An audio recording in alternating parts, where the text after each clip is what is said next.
शांति।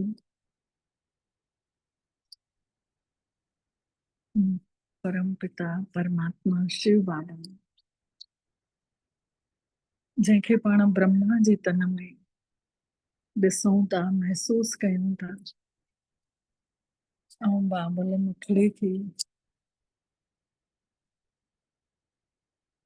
हिते बाबा जो आह्वान कयूं था। बाबा पंहिंजूं बाहूं पसारे असां सभिनी खे प्यार करण लाइ, शक्ति भरण लाइ हिन धरतीअ ते लथा आहिनि। ऐं इहा अव्यक्त वाणी पाण ब्रह्मा बाबा अव्यक्त थियण खां पोइ ई पंहिंजे फरिश्ते स्वरूप सां ॿुधाइनि था, महसूस कंदे मिठड़ी वाणी ॿुधंदासीं बाबा जी। अॼु जी तारीख़ आहे 7 सितंबर 2025 जी। ऐं अॼु जेका वाणी रिपीट हली आहे उहा आहे 31 दिसंबर 2006 जी वाणी आहे। वाणीअ जी हेडिंग आहे दृढ़ता ऐं बदिलण जी शक्ति सां कारण ऐं समस्या शब्द खे विदाई ॾियो। कारण जी जॻह निवारण, समस्या जी जॻह समाधान स्वरूप ठही वञो। कारण जी जॻह निवारण उन्ही जो सोचूं, ऐं जाते समस्या आई आहे उन्ही जो समाधान सोचूं, समस्या जे बारे में न सोचूं। त अॼु नयो युग रचण वारो परम पिता परमात्मा पंहिंजे चइनिनि पासनि जे ॿारनि खे नयो साल ऐं नयो युग ॿिन्हिनि जी वाधायूं ॾियनि था। चइनिनि पासनि जा ॿार बि वाधायूं ॾियण अची विया आहिनि। छा छड़ो नए साल जूं वाधायूं ॾियण आया आहियो या नए युग जूं बि वाधायूं ॾियण आया आहियो? बाबा पुछनि था कि छा छड़ो नए साल जूं वाधायूं ॾियण आया आहियो या नए युग जूं बि वाधायूं ॾियण आया आहियो?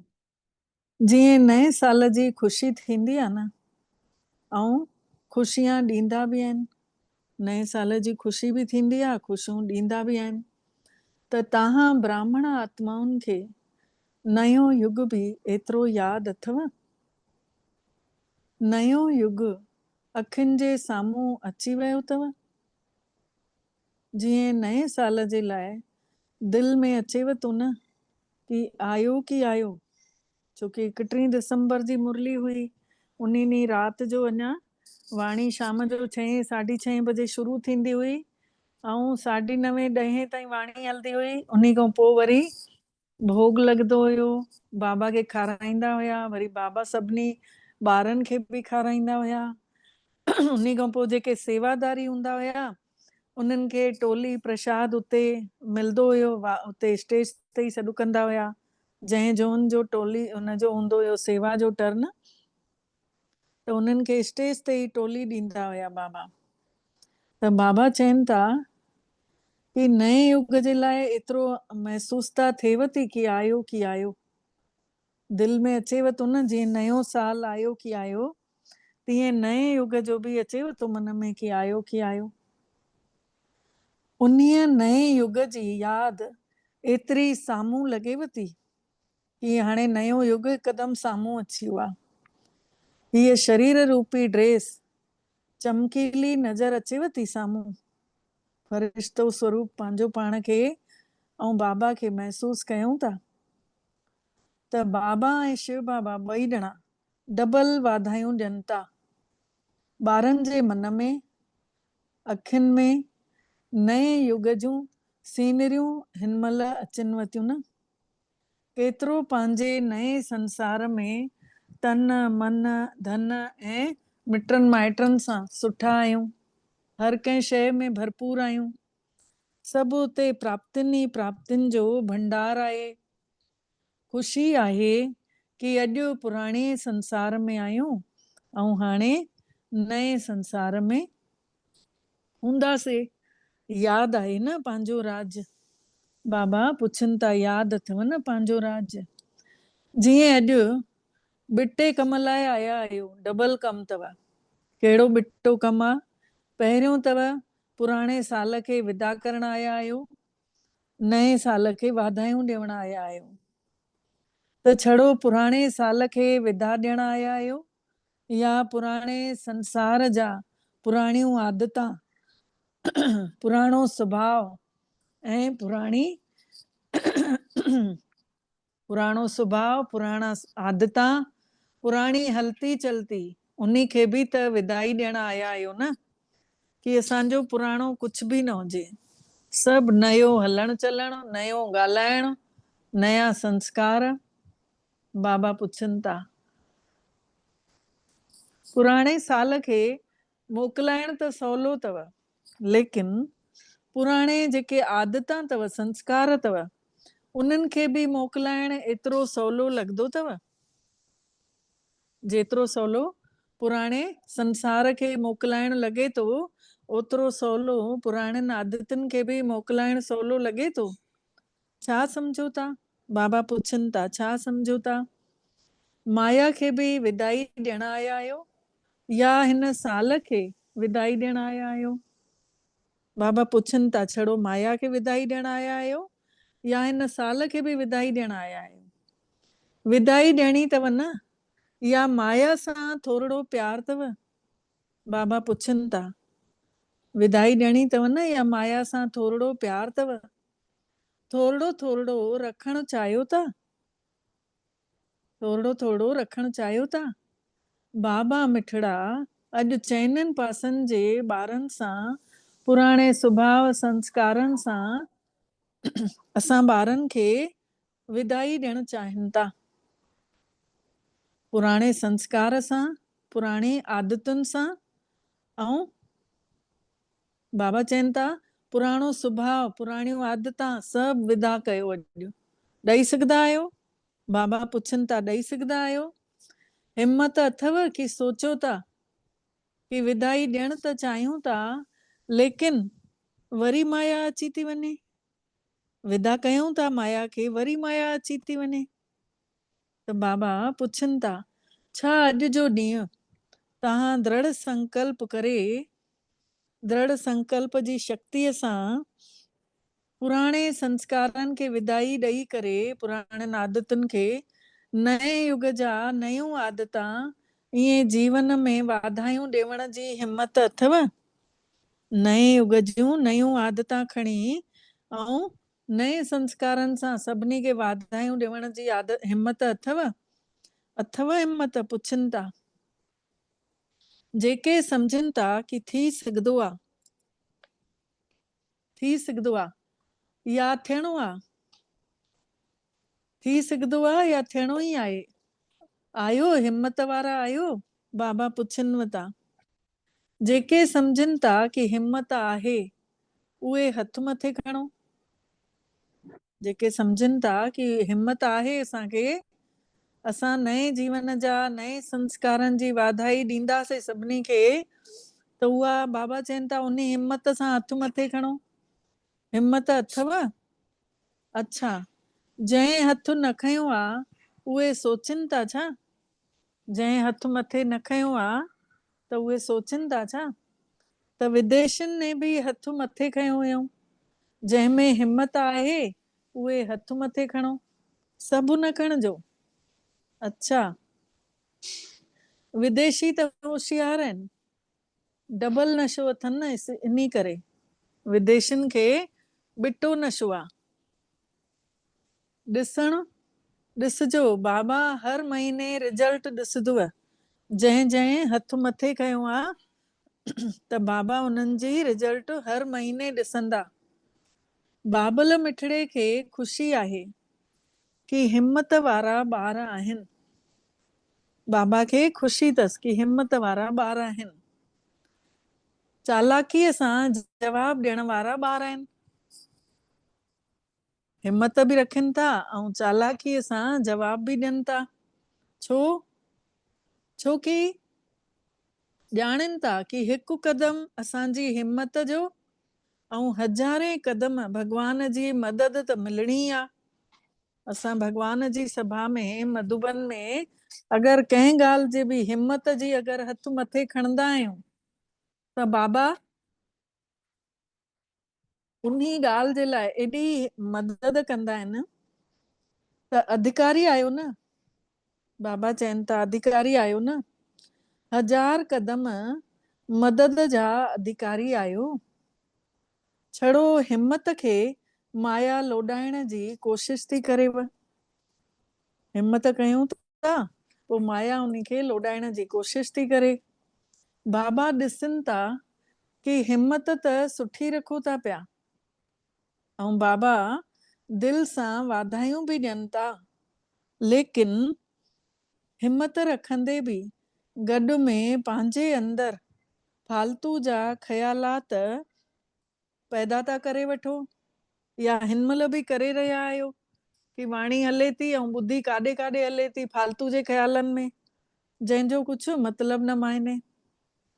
थियण त घुर्जेव ई, बाबा चइनि था कंदासीं ज़रूर, पर पतो कोन्हे। इहा सोच हलण बि त हिम्मत खे कमज़ोर थी करे छॾेव। अगरि इहा सोच थी हलेव त इहा बि त तव्हांजी हिम्मत खे कमज़ोर थी करे छॾेव। त अची वञेव थी न सोच, कयो त था, करिणो त आहे ई, अॻिते त उॾणो बि आहे, त इहा हिम्मत खे लोॾाए थी छॾेव। त न सोचो, करिणो ई आहे, इहो सोचो करिणो ई आहे, कमज़ोर वारा सोच न हलायो। जॾहिं बाबा गॾु अथव त बाबा सां गॾु में त पोइ त न अचणु घुर्जेव न कि हे त हीअं मतां थिए, त हे कयूं त था, थींदो त आहे। इहे बाबा चवनि था इहे अखर त न निकिरणु घुर्जनिव न। जॾहिं भॻवान खे गॾु सम्झो था कि असां सां गॾु आहे, असां जॾहिं उन खे पुकारियूं असां सां गॾु आहे, त पोइ वरी इहे त जा शब्द त न निकिरणु घुर्जनिव न।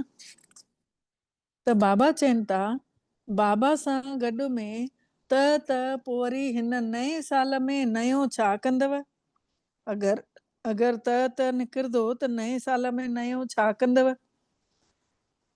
हिम्मत जा पेर मज़बूत ठाहियो, अहिड़ी हिम्मत जा पेर मज़बूत ठाहियो जो माया पाण लुॾी वञेव, लेकिन तव्हांजा पेर न लुॾनव। माया लुॾी वञेव, तव्हांजा पेर न लुॾनव। त हिन नए साल में नयो कंदव इहो, या जीअं कॾहिं लुॾो था कॾहिं मज़बूत हुजो था, ईअं त न कंदव न। तव्हां सभिनी जो कमु अथव, तव्हांजो पहिरियों कमु छा अथव? पंहिंजे पाण खे छा चवरायो था? यादि त कयो कि पंहिंजे पाण खे छा चवरायूं था। संसार जो कल्याण करण वारा, संसार खे बदिलण वारा, इहो ई तव्हांजो कमु अथव न। त बाबल मिठड़ो, जंहिंखे कॾहिं कॾहिं त खिल बि ईंदी अथनि, मिठड़ी मिठड़ी मुस्कुराहट अचेनि थी बाबा खे, कि असांजो टाइटल जेको आहे संसार खे मटण वारा, असां संसार खे मटण वारा आहियूं, या लंदन खे मटण वारा आहियूं, या भारत खे मटण वारा आहियूं। ईअं त कोन्हे न कि हिकु जॻह खे छड़ो मटींदासीं। नालो त इहो आहे न कि संसार खे मटण वारा, चाहे गांव में रहूं था, चाहे लंदन या अमेरिका में रहूं था, लेकिन आहियूं त संसार जो भलो करण वारा न। आयो त पोइ हथ कंधु लोॾायो। बाबा चवनि था अगरि आयो विश्व जो भलो करण वारा त कंधु लोॾायो, पको अथव न।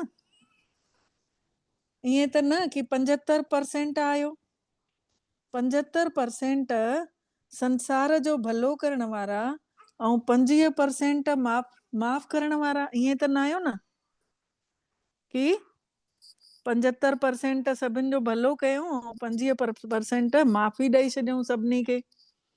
बाबा चवनि था ईअं त न आहियो न।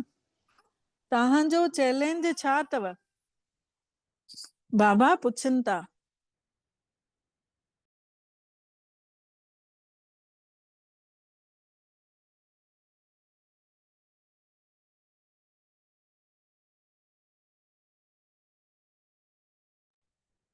बाबा पुछनि था कि तव्हांजो चैलेंज छा अथव? सभिनी खे मटणो आहे न, पूरी प्रकृति खे बि तव्हां चैलेंज कयो अथव न, कि प्रकृति खे बि बदिलणो ई आहे। त तव्हांखे पंहिंजो इहो कमु यादि अथव न, कि असांजो कर्तव्य छा आहे, असांजो ऑक्यूपेशन छा आहे, इहो यादि अथव न। कॾहिं कॾहिं पंहिंजे लाइ बि सोचो था न, कि करणु त न घुरिजे, लेकिन थी तो वञे असां सां इहा ग़लती। कॾहिं कॾहिं ईअं बि सोचींदा आहियूं न, काई ग़लती थी वेंदी आहे त संसार जा बदिलण वारा, प्रकृति खे मटण वारा पंहिंजो पाण खे नथा मटे सघो? बाबा पुछनि था, जेके संसार खे मटण वारा, प्रकृति खे मटण वारा, उहे पंहिंजो पाण खे नथा मटे सघो? त बाबा चवनि था, शक्ति सेना आहियो न, त छा सोचो था? शक्ति सेना आहियूं न, पाण सभु शिव जूं शक्तियूं आहियूं, त छा सोचो था? कि संसार जो बदिलाव असांजे बदिलाव में थींदो न। त हिन साल पंहिंजो ऑक्यूपेशन, असां सभिनि जी ज़िमेदारी आहे कि असां संसार खे बदिलण वारा आहियूं, इहो यादि रखूं। छड़ो पंहिंजे लाइ या पंहिंजे ज़िमेदारी जो जेको मिलियो आहे प्रैक्टिकल स्वरूप असां प्रत्यक्ष कयूं न, भॻवान खे प्रत्यक्ष करणो आहे त पहिरियों पंहिंजो पाण खे मटियूं। त बाबा चवनि था, जेको पंहिंजो पाण खे बदिलाव चाहियो बि था, त बाबा बि त चाहिनि था, ॼाणियो बि था, कि बाबा पुछनि था कि तव्हां सभिनी ॿारनि जो लक्ष्य छा अथव? तव्हां सभिनी ॿारनि जो जीवन जो उद्देश्य छा अथव? लक्ष्य छा अथव? त मेजॉरिटी ॿार, वधीक में वधीक ॿार हिकु ई जवाबु ॾियनि था, कि बाबा जहिड़ो ठहिणो आहे। इहो जवाबु बाबा खे ॾियनि था। ठीकु आहे न, बाबा जहिड़ो त ठहिणो ई अथव, कि ॾिसंदासीं, सोचींदासीं, त बाबा बि त इहो ई था चाहिनि न, कि हिन नए साल में 70 साल पूरा थियनि था 2006 में। त हाणे 2006 में 70 साल पूरा थियव, हाणे 71वें साल में काई त कमाल करे ॾेखारियो। सभु एतिरी सेवा जो उमंग में अलॻि अलॻि प्रोग्राम ठाहींदे रहो था। सेवा करण जो उमंग उत्साह हुजेव थो, पोइ अलॻि अलॻि तरीक़नि सां प्रोग्राम ठाहींदे रहो था, कि भई कीअं बि करे बाबा खे प्रत्यक्ष कयूं, बाबा जी सेवा कयूं। त प्रोग्राम ठाहींदे रहो था न। त बाबा अॼु ॿारनि खां, बाबा बि ख़ुशि था थियनि कि ॿार एतिरो प्रोग्राम ठाहिनि था, सफल बि थियनि था। महिनत जेका करनि था न, उन जी सफलता त मिलेनि थी, व्यर्थ न थी वञेनि सफलता, फालतू न थी वञे। लेकिन सेवा कंहिंजे लाइ था कयूं? बाबा पुछनि था कि सेवा कंहिंजे लाइ था कयो? त बाबा खे बि ख़ुशी थी थिए न।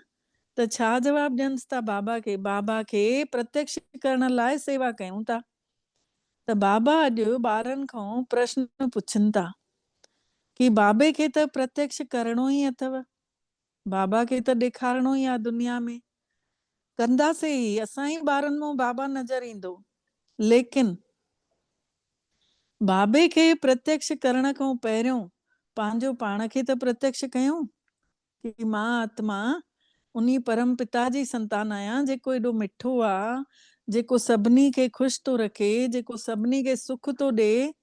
त मां आत्मा बि उहा ई आहियां, पंहिंजो पाण खे बि प्रत्यक्ष कयूं। त बाबा चवनि था, चओ शिव जूं शक्तियूं हिन साल शिव जी शक्तिअ जे रूप में पंहिंजो पाण खे प्रत्यक्ष कंदव, पंहिंजो पाण खे ॾेखारींदव कि असां उन ई भॻवान जा ॿार आहियूं, ॾेखारींदव न? बाबा पुछनि था, प्रत्यक्ष कंदव न? कंदव? पोइ दादी जानकी खां पुछनि था, जनक चओ, दादी जानकी खे न जनक चईंदासि, चओ कंदव न प्रत्यक्ष? त साथी जेके पहिरीं लाइन में वेठा हुया, बाबा उन्हनि खां बि पुछनि था, पहिरीं लाइन ऐं ॿी लाइन में वेठल जेके टीचर्स भेनर हुयूं, बाबा उन्हनि खे चवनि था कि हिन साल प्रत्यक्ष करे ॾेखारींदव, कंदव न? करे ॾेखारदव ही। अच्छा, पोइ सभिनी टीचरनि ने हथ मथे खयूं ऐं कंहिं ने न खयूं। त बाबा चयूं कि अच्छा, मधुबन वारा करणो ई अथव, करणो पवंदव। बाबा चवनि था तव्हांखे प्रत्यक्ष करणो ई पवंदो। छो कि मधुबन त साम्हूं आहे न, ॿारनि जी दिलि में आहे न। मधुबन वारा त बाबा जॾहिं आया हुया त उते ई हुया न, साम्हूं ई रहंदा आहिनि न। त चवंदा आहिनि न, जेको चुल्हि ते सो दिलि ते। तारीख़ नोट करे छॾींजो, 31 तारीख़ अथव। टाइम बि नोट कजो, 9:20 थिया अथव।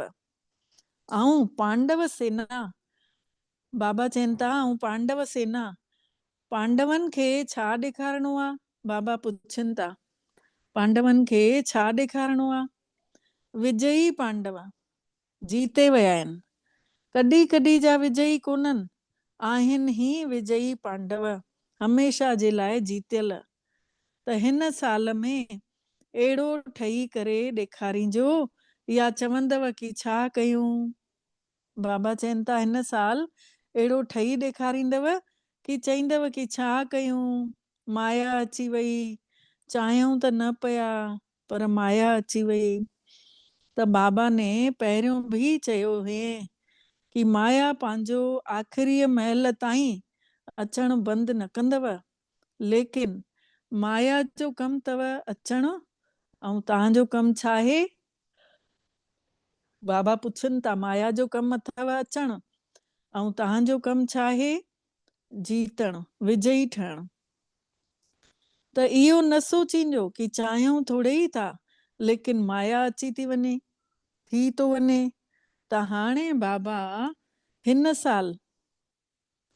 साल सां गॾु हिननि शब्दनि खे बि विदाई ॾियणु चाहिनि था।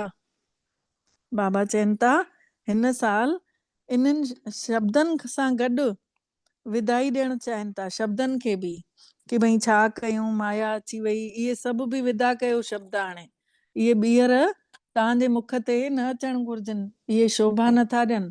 असां सर्वशक्तिवान पीउ जा ॿार आहियूं, असां बि मास्टर सर्वशक्तिवान आहियूं। असां बि माया खे पछाड़ींदासीं, चैलेंज कंदासीं, अची त ॾिसे न। त बाबा चवनि था कि हाणे इन्हनि शब्दनि खे बि विदाई ॾियो। बाबा इन्हनि शब्दनि खां बि विदाई ॾिवारणु था चाहिनि। 12 बजे हिन साल खे विदाई ॾींदव न, जेको साल हले पियो, जंहिं महिल मिलन हले पियो, बाबा चवनि पिया कि 12 बजे हिन साल खे बि विदाई ॾींदव न। त जेके घंटा वॼाईंदव, अॼु जंहिं महिल घंटियूं वॼाईंदव, त कंहिंजा घंटा वॼाईंदव? ॾींहं जा, साल जा, या माया खे विदा करण जा घंटा वॼाईंदव? बाबा पुछनि था, कंहिंजा घंटा वॼाईंदव? ॾींहं जा, साल जा, या माया खे विदा करण जा? 2 ॻाल्हियूं आहिनि। हिकु त बदिलण जी शक्ति, उन जी कमज़ोरी अथव। मतलब प्लान ॾाढा सुठा ठाहियो था कि हीअं कंदासीं, हीअं कंदासीं, हीअं कंदासीं, पोइ बाबा बि ख़ुशि था थी वञनि कि ॾाढा सुठा प्लान ठाहिया अथऊं, लेकिन बदिलण जी शक्ति घटि हुजण जे करे कुझु बदिलाव अचेनि थो। बाबा चवनि था बदिलण जी शक्ति घटि हुजण जे करे कुझु बदिलाव अचेव थो, ऐं कुझु रहिजी बि थो वञेव। ऐं ॿी कमी अथव दृढ़ता जी, हिकु परिवर्तन जी शक्ति, ॿी चवनि था कमी अथव दृढ़ता जी। सोच त सुठी सुठी रखो था, सोच सुठी सुठी कयो था। अॼु बि ॾिसो केतिरा कार्ड आया आहिनि, केतिरा चिठियूं आयूं आहिनि, स्टेज ते सभु सजल पिया अथव। त कंदव न? बाबा ने ॾिठो तैं, ॾाढा सुठा कार्ड ॿार ठाहे आया आहिनि, सजाए रखिया अथऊं। त बाबा चवनि था कंदव न? ॾिसजो, थियणो ई अथव, ठहिणो ई अथव। पदम पदम गुणा यादि ऐं प्यार सभिनी जी बाबा ताईं पहुची वई आहे। तव्हां जेके साम्हूं वेठा आहियो, उन्हनि जे दिलि जी आवाज़ भॻवान ताईं पहुची वई आहे। लेकिन हिन महिल परमात्मा हिननि ॿिनि शक्तियुनि जे मथां ध्यानु खिचवाइनि था कि इहे ॿ शक्तियूं ईअं न चओ कि भई थी वेंदो, करे वठंदासीं, न, ज़रूरु कंदासीं। असां न जीतींदासीं त केरु जीतींदो? असां सां गॾु त भॻवानु आहे, माण्हू त भॻवान खे ॻोल्हिनि था। त इहा दृढ़ता जी घटिताई थी वञेव, कमीअ जे करे लापरवाह था थी वञो, पोइ वरी चओ था थी वेंदो, करे वठंदासीं। बाबा, मिठड़ा बाबा इहो ई चाहिनि था कि हिन साल हिक शब्द खे हमेशा जे लाइ विदा करे छॾियो। उहो कहिड़ो शब्द आहे? ॿुधायूं? बाबा चवनि था ॿुधायांव त उहो कहिड़ो शब्द आहे? ॾियणो पवंदव। हिन साल बाबा ऐं शिव बाबा, ब्रह्मा बाबा ऐं शिव बाबा, ॿई बाबा कारण शब्द खे विदाई ॾिवारण था चाहिनि। कारण जी जॻह ते निवारण थी वञे, कारण ई ख़तम थी वञे। मतलब समस्या अचे त उहा ख़तम थी वञे ऐं असांखे समाधान ई यादि हुजे कि हिन ॻाल्हि जो हीअं हल कढणो आहे। चाहे पंहिंजो कारण हुजेव, चाहे साथीअ जो कारण हुजेव, चाहे संगठन जो कारण हुजेव, चाहे कहिड़ो बि वातावरण जो कारण हुजेव। ब्राह्मणनि जी डिक्शनरी में कारण शब्द समस्या शब्द मटिजी वञेव ऐं उन शब्द जे बदिले में समाधान शब्द थी वञेव। छोकी अॼु घणनि ई ॿारनि खे अमृत वेले बि बाबल मिठड़े सां ॻाल्हियूं थियूं अथनि, रूरयान जूं ॻाल्हियूं कयूं अथऊं ॿारनि कि नए साल में कुझु नयो कयूं। त बाबा चाहिनि था कि इहो नयो साल अहिड़ो मनायो जो इहो शब्द ई ख़तम थी वञेव, समाप्त थी वञेव। परोपकारी ठहो, ॿियनि जो भलो कयो। पाण कारण ठहो था या ॿिया कोई कारण ठहनिव था, लेकिन परोपकारी आत्मा ठही करे, रहमदिल आत्मा ठही, शुभ भावना शुभ कामना जो दिल वारा ॿार ठही करे सभिनी खे सहयोग ॾियो, सभिनी खे प्यार ॾियो त प्यार मिलंदव, शुभ भावना ॾींदव त तव्हांखे बि डबल शुभ भावना मिलंदव। त हिन नए साल खे छा नालो ॾींदव? बाबा पुछनि था, हिन नए साल खे छा नालो ॾींदव? पहिरियों हर साल नाला ॾींदा हुया न, साल जा बि नाला मटींदा हुया।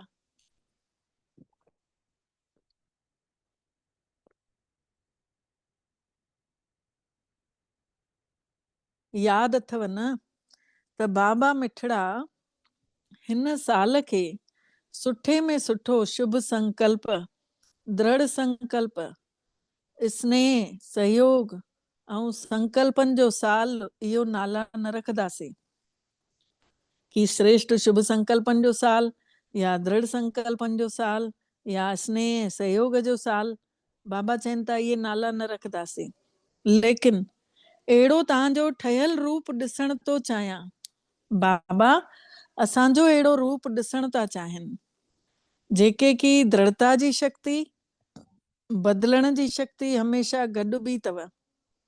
कोई कुझु नेगेटिव बि ॾेव थो, लेकिन जीअं तव्हां ॿियनि खे कोर्स करायो था, नेगेटिव खे पॉजिटिव में मटे था छॾियो, त छा तव्हां नेगेटिव खे, बाबा चवनि था कोर्स कराइण महिल त नेगेटिव खे पॉजिटिव में मटे था छॾियो, लेकिन कोई अगरि नेगेटिव चएव थो त उन खे तव्हां पॉजिटिव में नथा मटे सघो। उहो साम्हूं वारो त परवश आहे, उन खे त ज्ञान आहे कोन। परवश जेका आत्मा हूंदी आहे उन जे मथां रहम कयो वेंदो आहे न, कि हीअ पाण नथी करे, हिन खां ॿी काई आत्मा अची कराए थी वञे। त बाबा चवनि था हाणे तव्हां बि रहम कयो न उन्हनि आत्माउनि जे मथां। तव्हांजा जेके चित्र आहिनि देवी देवताउनि जा, तव्हांजा ई त आहिनि। भारत में विदेशनि जा बि चित्र ठहियल आहिनि जेके अॼु पूजा वञनि था पिया। दिलवाड़े मंदिर में त पंहिंजा चित्र ॾिठा अथव न, ॾाढा सुठा। जॾहिं तव्हांजे जड़ चित्र रहमदिल आहिनि त कोई बि चित्र जे अॻितो वञो था त छा घुरो था? ॿियो कंहिं बि चित्र जे अॻितो वञो था त छा घुरो था? दया कयो, कृपा कयो, रहम कयो, इहो चओ था न, मर्सी मर्सी, दया ई दया। त हमेशा पहिरियों पंहिंजे मथां रहम कयो, पोइ वरी ब्राह्मण परिवार जे मथां रहम कयो। पहिरियों पंहिंजे मथां रहम कयो, पोइ ब्राह्मण परिवार जे मथां रहम कयो।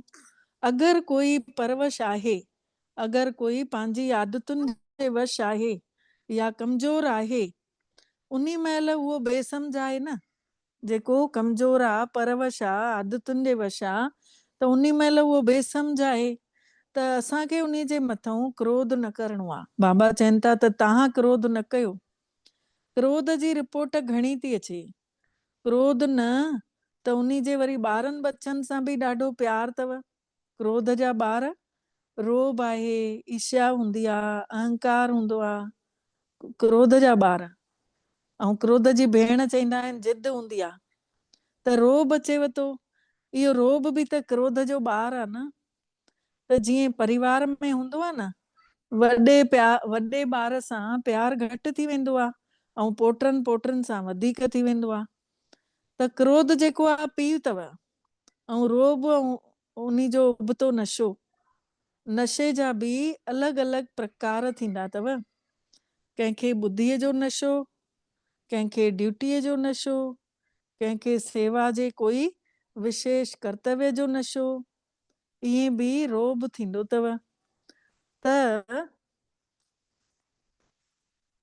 त दयालु ठहो, कृपालु ठहो। ॾिसो, नए साल में हिक ॿिए जो मुंहुं मिठो करायो था न, वाधायूं ॾींदा आहियो न नए साल में। त मुख त मिठो करायो था, ऐं सॼो साल पोइ कौड़ोपन न ॾेखारिजो। उहो मुख मिठो कंदा आहिनि दुनिया वारा। तव्हां त छड़ो मुंहुं मिठो नथा करायो, लेकिन पंहिंजो मुखड़ो बि मिठो था करे छॾियो। जंहिंजो हमेशह मुखड़ो रूहानियत जे प्यार सां भरियल हुजे, जंहिंजो मुखड़ो मुस्कुराईंदड़ हुजे, जंहिंजे मुंहं में कौड़ोपन न हुजे। त वधीक में वधीक ॿार जॾहिं बाबा सां रूह रियान कनि था न, त पंहिंजी सची ॻाल्हि ॿुधाए था छॾनि बाबा खे। बाबा सां ॻाल्हाईंदे ॻाल्हाईंदे पंहिंजो सॼो कचो चिठो बाबा खे ॿुधाए छॾनि था। कोई कूड़ ॻाल्हायोसीं, बाबा खे न यादि कयोसीं, कोई क्रोध कयोसीं, ऐं त ॿियो त कोई ॿुधे ई कान थो। त मेजॉरिटी ॿारनि जे रिजल्ट में विकारनि खां क्रोध जे ॿार बच्चनि जी रिपोर्ट वधीक आहे। ॿारनि जे अंदरूं अञा क्रोध न वियो आहे, उन जे क्रोध जा बि ॿारनि बच्चनि जी रिपोर्ट वधीक आहे। त बाबल मिठड़ा हिन नए साल में इन्हीअ कौड़ेपन खे कढणु चाहिनि था। कड़वोपन जेको कंहिंजे कंहिंजे अंदरि वेठो आहे कंहिंजे प्रति, त उन खे बाबा कढणु चाहिनि था। केतिरनि ने त पंहिंजो वाइदो बि लिखियो अथऊं कि चाहियूं त न पिया, लेकिन अची थो वञे। त बाबा ने कारण ॿुधाए कि दृढ़ता जी कमी अथव। दृढ़ कोन आहियो पंहिंजे कम में। बाबा जे अॻितों सोच सां अहिड़ा वचन बि वठनि था, लेकिन दृढ़ता अहिड़ी शक्ति अथव जेका दुनिया वारा बि चवनि था कि शरीर भले हली वञे पर वचन न वञे। प्राण जाए पर वचन न जाए, चवंदा आहिनि न। त बाबा उहा ई शइ चवनि था, सम्झाइनि था। मरणो पएव, त्याग करणो पएव, झुकणो पएव, मटिजणो पएव, सहन करणो पएव, लेकिन वचन ते दृढ़ रहण वारा हर कदम में सफलता पाईंदा ई पाईंदा। पंहिंजे वचन ते पक्का आहियूं त। ऐं अगरि कमज़ोर आहियूं, कचा आहियूं, त पोइ सफलता बि न मिलंदी। छोकी दृढ़ता ई सफलता जी चाबी आहे। इहा चाबी सभिनी वटि आहे न। इहा चाबी सभिनी वटि आहे न। हिकिड़े ॼणे जी ॻाल्हि ॿुधायांव थी। कोई कॉलेज जा स्टूडेंट हुया, उहे हॉस्टल में जीअं पढ़ंदा आहिनि ॿार, त उतां निकिरी अची किराए जो कमिरो वठी उते रहिया। त त तालो लॻाए हली विया ऐं चाबी हूअं हिक हिक खे हूंदी हुई। त हिकिड़े ॾींहुं हिकिड़ो ॼणो वञे थो पंहिंजे घर गांव ऐं भुल सां 2 चाबियूं खणी थो वञे। त उहो वरी जेको ॿियो ॿारु हुयो उहो तालो तोड़ण लाइ कंहिंखे कंहिंखे वठी थो अचे। त एॾी महिनत कनि था, पथर हणनि था ताले खे ऐं एॾो हुन सां हथोड़नि सां तोड़नि था, पर तालो ई नथो टुटेनि। आख़िर न वञी करे हिकिड़ी डुप्लीकेट चाबी ठाराइनि था, पोइ वञी अची राति थी वञेनि तेसि ताईं उन्हीअ सां खोलनि था। त जीअं खोलियऊं हिक ई भेरे में खुली वियो तालो। त चाबी ऐं हुनजी पाण में लड़ाई थी हले। हथोड़ो चए थो मां सुबुह लाकू लॻल हुयमि ऐं मां सां खुली कान ताले खे, ऐं हीअ नंढड़ी सी चाबी अची अंदरि घुसी ऐं दिमाग़ जा कपाट खोले छॾियईं। इहा छा ई ॻाल्हि कंहिंजो उदाहरण आहे? इहा असां सभिनी आत्माउनि जे लाइ ई उदाहरण आहे। असां ॿाहिरी शयुनि में जेतिरा बि फाथल हुजऊं था, ॿाहिरे ॾेखाए में, ॿाहिरे पाते में, खाधनि में, हिन में उन में, सभिनी में, दुनियादारी में, घर जे कमनि में, सभु कयूं था पिया, पर अंदरि अगरि नथा वञूं त असांजी ॿुद्धीअ जो तालो बि बंदि ई बंदि पियो आहे। आत्मा अंदरि नथी वञे त इन करे ॿुद्धीअ जो तालो बंदि थी वञे पियो। त उहा ई शइ बाबा सम्झाइनि था कि तव्हांजी बि ॿुद्धीअ जो तालो हाणे मां खोलण आयो आहियां। त दृढ़ता सां तव्हां पंहिंजी सफलता पाईंदे वञो। इहा चाबी त सभिनी वटि आहे, लेकिन समय ते केॾी महिल गुम थी वञेव या विसरी थी वञेव, पोइ छा वीचार थो हलेव? बाबा चवनि था पोइ छा थो वीचार हलेव? नए साल में नयो करिणो ई आहे। पंहिंजे लाइ जेके असांजा सहयोगी आहिनि उन्हनि जे लाइ संसार खे बदिलण जी सेवा त करणी आहे। पोइ हितां वारा बि ॿुधी रहिया आहिनि, पोइ हिते जेके वेठा आहिनि उहे बि ॿुधी रहिया आहिनि, त करिणो त आहे ई। इहो न सोचींजो पहिरियों त वॾा करनि पोइ असां नंढा कंदासीं। बाबा चवंदा आहिनि, दुनिया में बि चवंदा आहिनि न, छोटे मियाँ तो सुभान अल्लाह। नंढा ॿार त अञा सुठो। हर हिकु ॿार भॻवान जे जो अधिकारी आहे, उन खे अधिकार अथसि पूरो पंहिंजे पिता जे मथां। चाहे पहिरियों भेरो आया आहियो, लेकिन जंहिं बि मुंहिंजो बाबा चयो आहे त उहे अधिकारी आहियो। भॻवान जी आज्ञा ते हलण जा बि अधिकारी आहियो ऐं सभिनी प्राप्तियुनि जा बि अधिकारी आहियो। टीचर जेके आहिनि पाण में मिली करे प्रोग्राम ठाहिजो ऐं विदेशनि वारनि जो बि, विदेशनि खे बि चवनि था उन्हनि जो बि ठाहिजो। विदेशी हिकु भेरो आया हुया न हिते इंडिया, प्रोग्राम खणी आया हुया FOP, उन जो प्रोग्राम जो नालो रखियो हुयो FOP, मतलब फ्यूचर ऑफ पार्ट लाइ कहिड़ो इंडिया जो पार्ट, ईअं करे प्रोग्राम कयो हुयऊं सॼे में। त बाबा चवनि था विदेशी बि ठाहींदा न प्लानिंग, भारत वारा बि मिली करे कंदा, बाबा पोइ इनाम ॾींदव। चाहे कहिड़ो बि जोन हुजे, चाहे विदेशनि जो जोन हुजे, चाहे इंडिया जो हुजे, कहिड़ो बि जोन हुजे, नंबर 1 वठिणो ई अथव। त उन्हनि खे गोल्डन कप ॾींदा बाबा। छड़ो पंहिंजे खे, पंहिंजे पाण खे न ठाहींजो। बाबा चवनि था ईअं न छड़ो पाण ई पिया अकेले में योग लॻायो बसि, छड़ो पंहिंजो पाण खे न ठाहिजो, साथियुनि खे बि ठाहिजो। छोकी बाबा मिठड़े ने ॾिठो अथऊं कि ॿारनि जो बदिलण जे बिना संसार जो बदिलण बि ढिलो थो हले। जेसीं ताईं ॿार ढिला थी विया आहिनि त संसार जो मटिजण बि ढिलो थो हले सेवा। ऐं ॿियूं आत्माऊं नए नए तरीक़े जे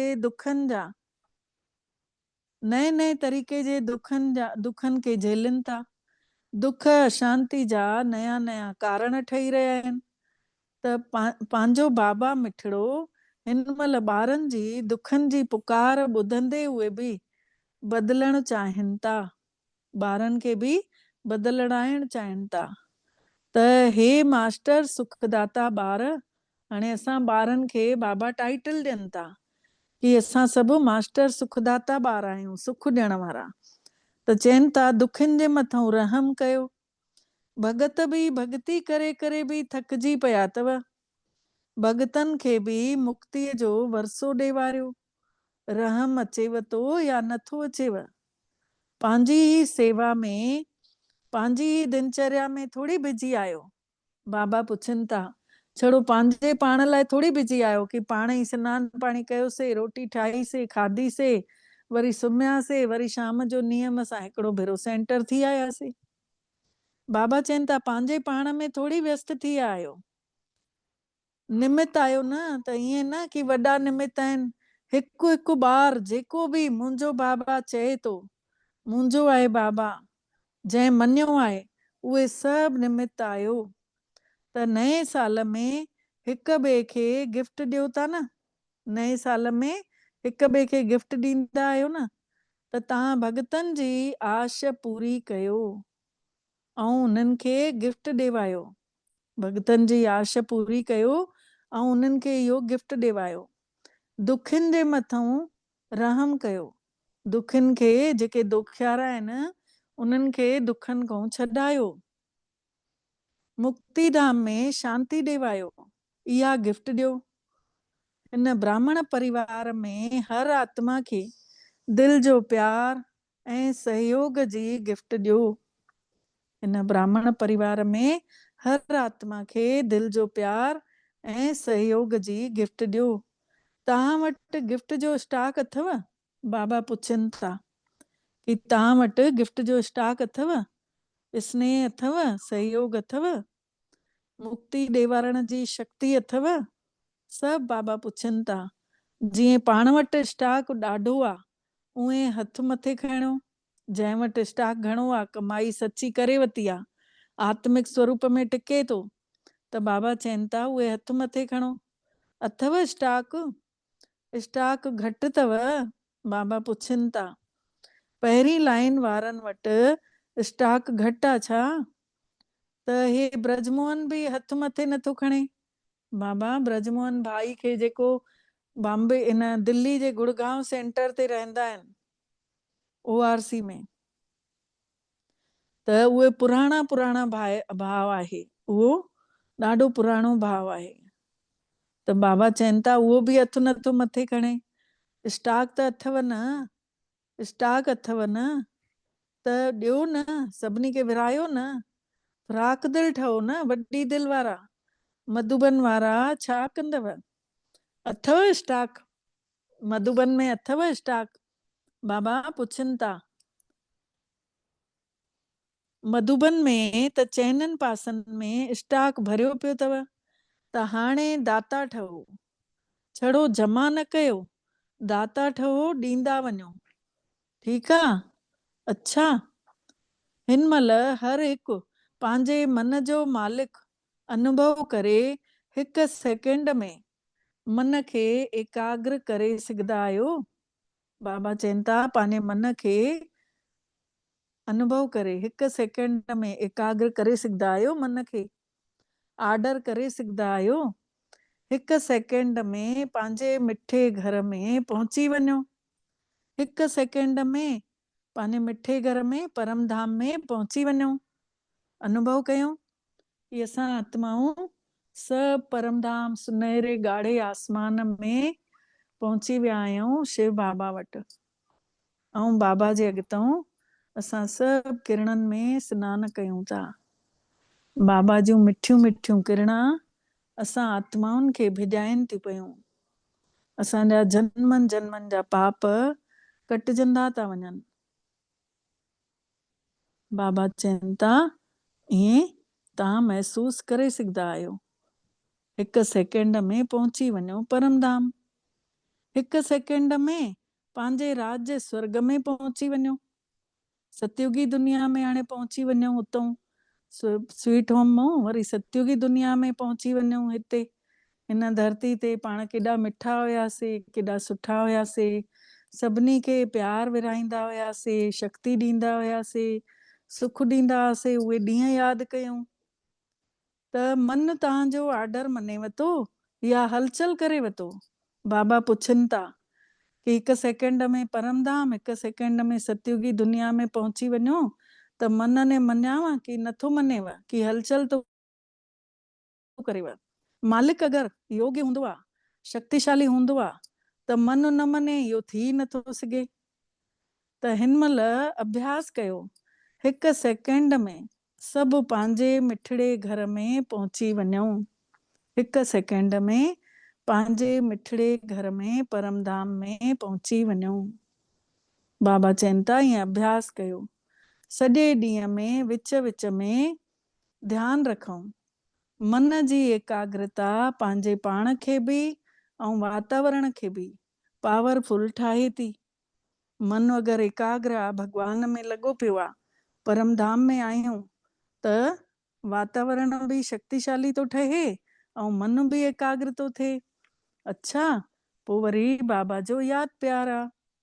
अच्छा, चइनिनि पासनि जो सभिनी जे प्यारा, सभिनी खे सहयोग ॾियण वारा सुठियूं आत्माऊं, चइनिनि पासनि जा विजयी ॿारनि खे ऐं चइनिनि पासनि जे बदिलण वारे शक्तिवान ॿारनि खे, पंहिंजो पाण खे जेके प्रत्यक्ष करे बाबा खे प्रत्यक्ष कनि था, उन्हनि बदिलजण वारे ॿारनि खे, प्रत्यक्ष करण वारे ॿारनि खे, समाधान स्वरूप ठहण वारे ॿारनि खे, विश्व परिवर्तक ॿारनि खे बाबा जो दिल जो यादि प्यार, गुड मॉर्निंग ऐं दुआऊं, दिल जूं दुआऊं स्वीकार कयो।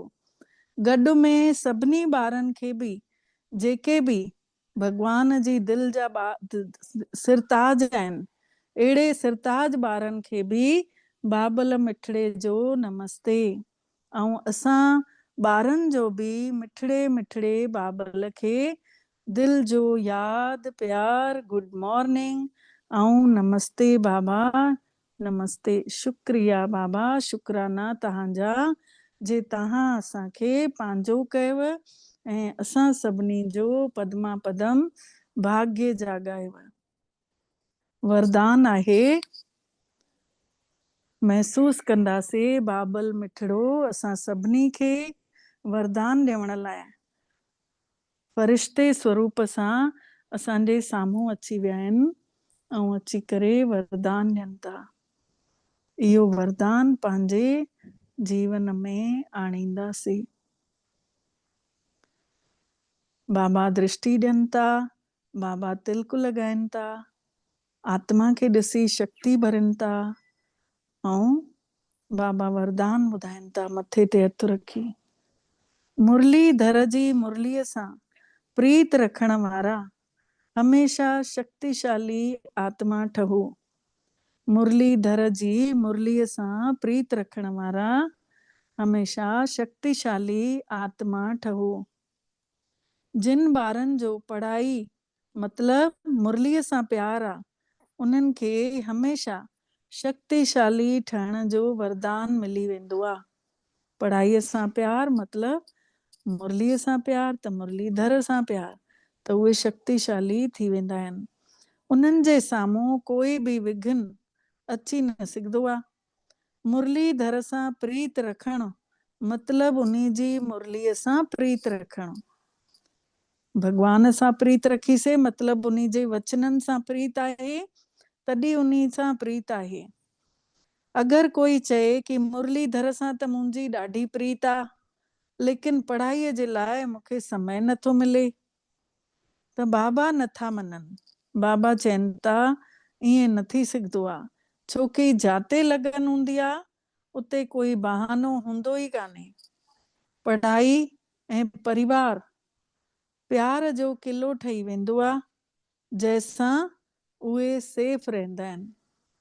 पढ़ाई ऐं परिवार प्यार जो किलो ठही वेंदो आहे, जंहिंसां उहे सेफ रहंदा आहिनि। अॼु जो स्लोगन आहे, हर परिस्थितीअ में पंहिंजो पाण खे मोड़े छॾणु ही सचो सोन ठहणु आहे। चवंदा आहिनि न, पंहिंजे में जेको मुड़ियो सो जुड़ियो। त हर परिस्थितीअ में पंहिंजो पाण खे मोड़े, जंहिं बि मोड़े छॾियो त सम्झो उहो सचो सोन आहे। सचो सोन जंहिंमें मिलावट न हूंदी आहे त उहो मुड़ी वेंदो आहे न, कोमल हूंदो आहे न। त बाबा चवनि था स्लोगन में कि जेको मुड़ियो सो सम्झो जुड़ियो, सचो सोन ठही वियो। हाणे अव्यक्त इशारे जो पॉइंट आहे, लगन जी अग्नि खे जाॻाए करे योग जी ज्वाला रूप ठाहियो। योग खे ज्वाला रूप शक्तिशाली ठाहिण जे लाइ योग में वेहंदे महिल समाइण जी शक्तिअ खे यूज़ कयो। योग में वेहण महिल समाइण जी शक्ति, कि बाबा जी किरणा अचनि थियूं ऐं मां में समाइजंदियूं थी वञनि, ईअं महसूस करणो आहे। त बाबा चवनि था समाइण जी शक्तिअ खे यूज़ कयो। सेवा में संकल्प बि समाइजी वञनि वा, तंहिंमहिल काई सेवा जा बि संकल्प न अचनि वा। एतिरी शक्तिअ जो हुजेव जो स्टॉप कोई चए त स्टॉप थी वञूं, फुल ब्रेक लॻी वञे, ढिली ब्रेक न हुजे। ढिली ब्रेक हूंदी त पोइ एक्सीडेंट थी वेंदो न। अगरि 1 सेकेंड जे बजाए घणो समय लॻी थो वञेव त सम्झो समाइण जी शक्ति कमज़ोर चवंदासीं। 1 सेकेंड खां वधीक अगरि समय लॻी थो वञे त बाबा चवनि था पोइ सम्झो कि समाइण जी शक्ति कमज़ोर अथव। अच्छा, ओम शांति। हाणे टाइम त थी हलियो आहे, त हाणे अव्यक्त वाणी पढ़ूं था। अॼु आहे 13 मार्च सन 69 जी अव्यक्त वाणी, जंहिंमें प्रेम ऐं गुण, प्रेम ऐं शक्तिअ जे गुणनि जी समानता, इन जो पैराग्राफ आहे 3 कि कुमारनि जी रिजल्ट कीअं आहे, तव्हां पंहिंजी रिजल्ट छा सम्झो थियूं। कन्याऊं जेके आयल हुयूं उन्हनि जी रिजल्ट बाबा चवनि था छा आहे, पंहिंजी रिजल्ट कीअं सम्झो थियूं, छा सम्झो थियूं। विशेष कहिड़ी ॻाल्हि में पंहिंजो पाण खे अॻिते सम्झो थियूं। बाबा कन्याउनि खां पुछनि था कि कहिड़ी ॻाल्हि में विशेष पंहिंजो पाण खे अॻिते सम्झो थियूं। पोइ हर हिक ने पंहिंजो ॿुधायूं। हर हिक ने पंहिंजो पंहिंजो समाचार बाबा खे ॿुधायूं। यादि जी यात्रा में घटि आहे, कमी आहे, इन करे एतिरी महसूस त नथी थिए। अमृत वेले यादि जो एतिरो अनुभव नथो थिए। इन लाइ साकार में हिते ॿाहिरि खुली हवा में जीअं घुमंदा बि हुआसीं, सैर बि कंदा हुआसीं, लक्ष्य बि ॾींदा हुआसीं ऐं योग जो अनुभव बि कंदा हुआसीं। बाबा चवनि था अमृत वेले अगरि यादि जो नथो महसूस थिएव त पोइ जीअं साकार में बाबा सां गॾु सभु ॼणा खुलियल हवा में घुमण वेंदा हुआ ऐं योग बि कंदा हुआ। इन ई तरीक़े सां कुमारियुनि खे, कन्याउनि खे, जेके निमित भेनर आहिनि, टीचर, उहे उन्हनि खे अधु कलाक एकांत में वञी सैर कराए अचनि, अधु कलाक उन्हनि खे वठी वञनि ऐं सैर कराए अचनि। जीअं शुरूअ में तव्हां ॿार अलॻि अलॻि थी करे वेहंदा हुआ, सागर जे किनारे वेहंदा हुआ, त कोई काथे वञी वेहंदा हुयव, त अहिड़ी प्रैक्टिस करायो। बाबा चवनि था अहिड़ी प्रैक्टिस करायो पंहिंजो पाण खे। कन्याऊं कराइनि, टीचर भेनर उन्हनि खे अधु कलाक टाइम ॾियनि। ॾिसो छितियूं त हिते ॾाढियूं वॾियूं वॾियूं अथव, पोइ वरी मथे टेरेक्स खे छित चवंदा आहिनि न, त उहे त ॾाढियूं वॾियूं वॾियूं अथव। पोइ शाम जे महिल बि 7 खां 7:30 ताईं इहो समय ॾाढो विशेष अथव, सुठो हूंदो अथव इहो समय। जीअं अमृत वेले जो समय सतोगुणी समय हूंदो आहे न, उअं ई हे शाम जो समय बि सतोगुणी समय अथव। तव्हां इन महिल शाम जे महिल बि तव्हां सैर करे सघंदा आहियो। सैर करण जो टाइम कढंदा आहिनि न माण्हू, त उन महिल संगठन में योग करायो, गॾु गॾु इकट्ठे ॿारनि खे योग करायो ऐं विच विच में अव्यक्त रूप सां ॻाल्हाईंदे बि रहो।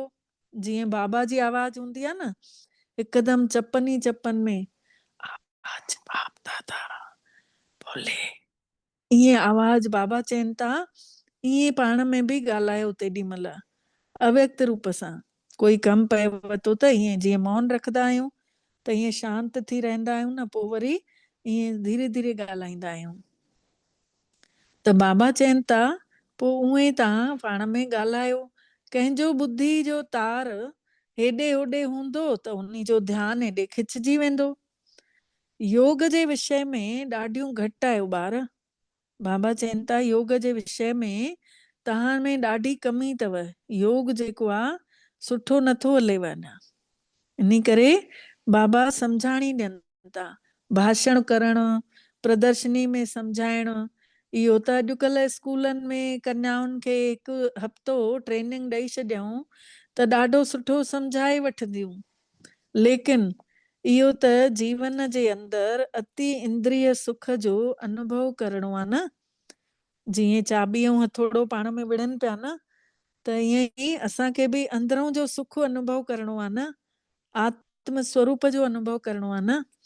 त उन्ही महिल ईअं सम्झो जीअं की बाबा जे आज्ञा ते बाबा ने सॾु कयो अथई ऐं असां होॾे वञूं था। ईअं सम्झो जीअं बाबा घुमाइण वठी वेंदा, सैर कराइण, उअं ई बुद्धीअ जे तार सां तव्हां सैर करे सघंदा आहियो। बाबा चवनि था तव्हां घुमी सघंदा आहियो बुद्धीअ जी तार सां। जॾहिं यादि जी यात्रा जो अनुभव करे वठंदव, अव्यक्त स्थिति जो प्रभाव तव्हांजी अखियुनि में, तव्हांजे हलण में साम्हूं नज़र ईंदो। अव्यक्त स्थिति जो प्रभाव पोइ उन्हनि खां माला ठाराईंदासीं। बाबा चवनि था पोइ उन्हनि जी माला ठहंदी। जीअं शुरूअ में तव्हां पाण माला ठाहींदियूं हुयव न, बाबा कन्याउनि खे चवनि था, उन्हनि दादियुनि खे, कि शुरू में तव्हां माला ठाहींदियूं हुयव न, बीह रहंदियूं हुयूं लाइन सां दादियूं, कि पहिरियों हीअ आई, उन खां पोइ हीअ आई, उन खां पोइ हीअ दादी आई, त लाइन सां पोइ माला ठाहींदियूं हुयूं दादियूं। त इन्हीअ ग्रुप खे उमंग उत्साह त सुठो आहे, बाक़ी हिकु ॻाल्हि ख़ासि ध्यान में रखणी अथव। हिक ॿिए जे सुभाउ संस्कार खे ॼाणे करे हिक ॿिए खे प्यार सां बिल्कुलु मिली जुली करे रहो। जीअं कंहिंसां घणो प्यार हूंदो आहे न, त उन सां कीअं माण्हू मिक्स थी वेंदो आहे, ईअं ई सभिनी सां हिक ॿिए में मिक्स थी वञणु घुरिजेव। जीअं कन्याऊं कुमारियूं अहिड़ो शो करे ॾेखारींदियूं आहिनि, तॾहिं त वरी बि कुमारनि जी सेवा, कुमारनि खे बाबा सेवा करण जे निमित्त ठाहिनि था। बाबा चवनि था अहिड़ो शो करे ॾेखारींदियूं न, पोइ तॾहिं त कुमारनि जी सेवा करण जे निमित्त उहे ई ठहनि थियूं न। त जेको निमित्त ठहंदो आहे उन खे उन जो फल बि मिलंदो आहे। जेको निमित्त ठहंदो उन खे उन जो फल बि मिलंदो। तव्हां शोकेस आहियो केतिरियूं कुमारियुनि खे उमंग उत्साह ऐं अॻिते वधाइण में, अचण में, अॻिते वधण जो जेतिरो बि उमंग सां साकार ऐं निराकार ॿिन्हिनि ने मिली करे इहो प्रोग्राम ठाहियो अथव, ओतिरो ई उन जो तव्हां उजूरो ॾेखारींजो। उन जो उहो असां करे ॾेखारियूं। केतिरियूं कन्याउनि जी उन्नति जे निमित्त ठही सघंदियूं आहियो। बाबा कन्याउनि जे लाइ चवनि था, ॿियनि कन्याउनि खे, पंहिंजी सहेलियुनि खे, संगियुनि खे, केतिरो उन्हनि खे बि तव्हां परिचय ॾेई सघंदा आहियो, निमित्त ठही सघंदा आहियो। पंहिंजी हमजीन्स खे किरण खां बचाए सघंदियूं आहियो। कुमारनि सां गॾु त बाबल जो ॾाढो प्रेम आहे, ॾाढो घणो प्रेम अथसि बाबा जो ऐं ब्रह्मा बाबा जो, ॿिन्हिनि जो। छोकी बाबा परम पवित्र आहे ऐं कन्याऊं बि परम पवित्र आहिनि। कन्याऊं बि पवित्र आहिनि ऐं बाबा परम पवित्र आहे। त पवित्रता खे खीचे थी पई न। अॼु जे महिल जी मुख्य विशेषता इहा ई घुरिजे पई। हर हिकु जेको बि महारथी आहे उन जो फर्ज़ आहे पंहिंजा गुण ॿियनि में भरणु।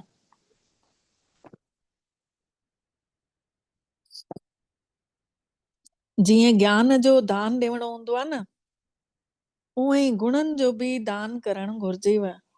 जीअं ज्ञान रत्ननि जो दान कयो था त महारथी चवरायो था, ईअं गुणनि जो दान बि ॾाढो वॾो दान अथव। ज्ञान ॾियणु त सवलो अथव, गुणनि जो दान ॾियणु इन में थोरी महिनत अथव। गुणनि जो दान करण में सभु महारथिन में नंबर 1 केरु आहे? बाबा पुछनि था कि गुणनि जो दान करण में नंबर 1 केरु आहे महारथी? दादी जानकी जे लाइ चवनि था, जनक। अॼु हुन वाणी में बि दादी जानकी जो निकितो, हिन वाणी में बि दादी जानकी जो। इहो गुण उन्ही में विशेष आहे। गुणनि जो दान करणु सेखारींदी आहे। इहो गुण उन्ही में विशेष आहे। त हिक ॿिए खां गुण खणणु घुर्जनव न। बाबा चवनि था हिक ॿिए खां गुण खणणु घुर्जनव न। हिक ॿिए जो गुण खणंदा वञो ऐं अॻिते वधंदा वञो। अच्छा, हाणे हिते ई इन खे ओम शांति कयूं था, समाप्ति। सुभाणे पढ़ंदासीं आबू म्यूजियम जी तयारी जे बारे में बाबा ने छा चयईं। आबू में जेको म्यूजियम ठहेनि पियो उन महिल, त बाबा उन्ही जी तयारी में छा चयईं। त हाणे पाण सभु महसूस कंदासीं फ़रिश्ता ठही करे हलंदासीं सूक्ष्म वतन में। लंबी श्वास खणो, गहरी लंबी श्वास, ऐं श्वासन खे छॾियऊं। सॼो विस्तार समेटे करे, सभिनी वीचारनि खे समेटे करे पंहिंजे पाण खे ॾिसूं। शुद्ध मां पंहिंजो चमकीलो ज्योति स्वरूप निरड़ ते ॾिसंदा रहूं। जगमगाईंदो सितारो, इहो मां आहियां। अंदरों जी अख सां उन्हीअ सितारे खे ॾिसूं ऐं अंदर ई अंदर पंहिंजी नज़र टिकाए छॾियऊं परम पिता परमात्मा ते। हेॾऊं सितारो पंहिंजो बि ॾिसूं ऐं पंहिंजी नज़र ओॾे परम पिता ॾे टिकाए रखूं। बाबा खे ॾिसूं, ब्रह्मा बाबा जे निरड़ ते शिव बाबा चुंबक वांगुर असां ॿारनि खे खीचनि था। लाइट जो फ़रिश्तो ब्रह्मा बाबा, जंहिंजी निरड़ ते हज़ारनि किरणनि वारो शिव बाबा असां सभिनी फ़रिश्तनि खे खीचनि था। महसूस कयूं पाण सभु फ़रिश्ता बाबा ॾे खिचंदे खिचंदे हली था हलूं ऐं महसूस था कयूं बाबा वटि पहुची करे बाबा जे ॿाहुनि में वञी समाइजूं था। फ़रिश्ते स्वरूप सां जीअं बाबा जे साम्हूं अचूं था, अष्ट शक्तियूं असांजे अंदरि जागी थी वञनि। बाबा जी नज़र पवण सां अंदर ई अंदर समाइण जी शक्ति, सहन करण जी शक्ति जी महसूस था थियण थी लॻे। बाबा ॾऊं किरणा ईंदियूं थी वञनि ऐं असां समाईंदा था वञूं। निश्चिंतता ईंदी थी वञे ऐं जीत असांजी थिए थी पई। महसूस कयूं था रियल डायमंड था ठही वञूं। परमात्मा जो संग करे असां आत्माउनि खे शिव बाबा जी शक्ति अधिकार जे रूप में मिली वई आहे। हाणे जाते चाहियूं बाबा खे जंहिंमहिल चाहियूं यादि करे मन खे एकाग्र करे बाबा खे यूज़ करे था सघूं। सभिनी पासनि बुद्धि हटाईंदे ऐं धीरे सां फ़रिश्ते स्वरूप खे ॾिसूं था। सिकुड़दे सिकुड़दे आत्म स्वरूप सां पहुची था वञूं परमधाम। परमधाम में शिव बाबा खे ॾिसी असां आत्माउनि खे शक्ति थी मिलंदी वञे। असांजा संस्कार श्रेष्ठ था थींदा वञनि। जीअं बाबा जा संस्कार तीअं असांजा था थियनि। जीअं सिज जूं किरणा कीचड़ खे सुखाईंदियूं आहिनि, जीअं सिज जूं किरणा चारों तरफ़ जा जम्स मारे छॾींदियूं आहिनि, तीअं ई परमात्मा जूं किरणा असां आत्माउनि जे मथां पइजी पइजी असांजूं कमज़ोरियूं कमियूं सभु भस्म थियूं कंदियूं वञनि ऐं असांजे अंदरि सुठा संस्कार भरजंदा था वञनि। मां आत्मा जन्मनि जन्मनि जा बोझ कटजंदे महसूस थी कयां। हिकदम हल्कोपन तो ईंदो वञे। मां आत्मा पंहिंजे शांति धाम मिठड़े घर में आहियां, पंहिंजे पिता जे साम्हूं आहियां। महसूस थी कयां मां पॉइंट ऑफ लाइट, बाबा भी पॉइंट ऑफ लाइट।